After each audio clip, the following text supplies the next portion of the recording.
this point, you should have all of your squares made.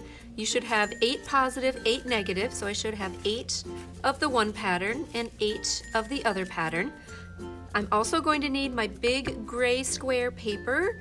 I don't need my pattern anymore. Again, this was just in case you made a mistake and you wanted to do another one, so I'll just put that off to the side. I don't really need the scissors anymore, but I'm still going to need the glue stick. A pencil if you want one. A ruler would be nice, but again, it's not necessary. The big thing at this point is trying to come up with some type of pattern. I'm going to arrange these 16 squares into a 4x4 grid. So it'll be 4 going across and 4 up and down. And I am going to try and center it on my paper as best as possible. So this is where the ruler would be really helpful. This is cut to be 12 inches and my squares are approximately 2 inches. So when I put 4 of these together, it would be 8 inches, and then I would have an extra 4 inches, so I can leave a 2-inch border. That is one way to do it, or I can try and find the center and then work out, which is sometimes what I like to do, so that way I don't have to have that big, heavy outline that sometimes happens on the outside. So I'm going to get as close to center as I can here. Same thing with this direction. I'm going to find my 6-inch center.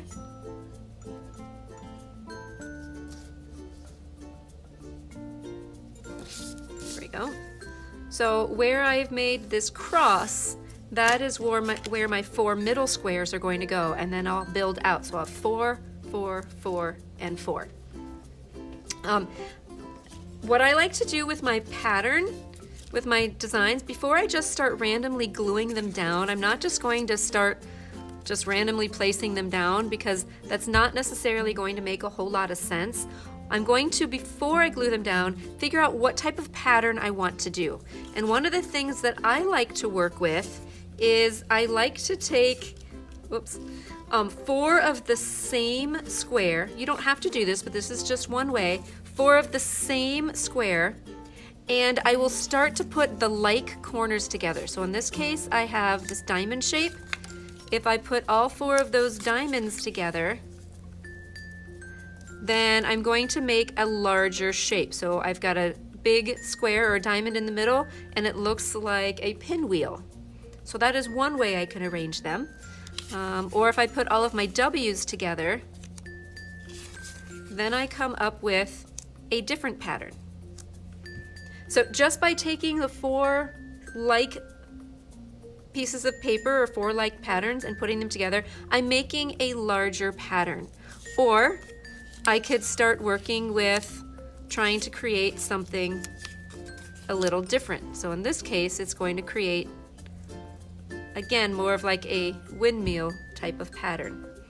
I can also start working with, what if I put things together like this and start making more of a Z pattern. So however it is going to work for you, whatever you would like to do with it, you know, so then I can create kind of a zigzag that would be going across. That would be another option. Just remember that I'm doing a 4x4 pattern, so I have to make sure that it is going to fit. 1, 2, 3, 4. Yep, 1, 2, 3, 4. And then I would just fit the other ones in however I think they would fit. So I have quite a few options as I'm working with this, so now I'm creating more stripes. So again, there's a lot of different ways that you can put it together. Whatever is going to work for you.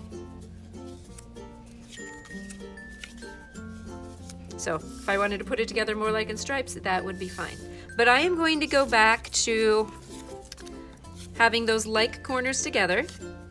So let me gather up my pieces. And I kind of like that second pattern that I worked with, the one where I had all of my W's together. So that is what I am going to concentrate on. So I'm going to start with putting my W's together. And remember, I'm trying to make a pattern, a consistent pattern. So I'm going to put 4 of them right here. And the nice thing about marking in the middle is that I can build out. And then I will take 4 of the opposite pattern and just make a positive negative, because remember, we're working with positive space, negative space, and that is what this pattern is doing. And then I would take the remaining 4 with the black W. I would alter it, so it would be opposite down here. And then this one in this corner. So by default, if I mark the middle, then I am going to have a 2-inch border, generally a 2-inch border going all the way around.